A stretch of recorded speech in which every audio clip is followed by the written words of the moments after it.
Minä olen Kari Virolainen ja toimin Oulun seudun ammattikorkeakoulun sosiaali- ja terveysalan yksikönjohtajana.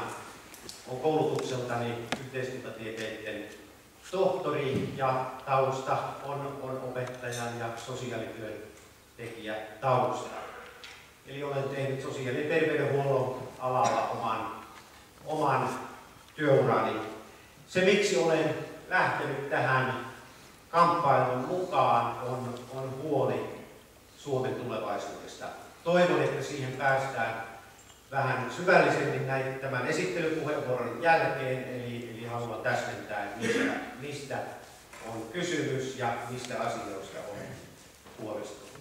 Olen kolmannen polven keskustalaisia ja sisäistänyt keskustan arvot ja uskon, että meillä pitää uudelleen ne kiillottaa ja todellakin näyttää, että mihin arvopohjaan keskustalainen liike omaan toimintansa pohjaa.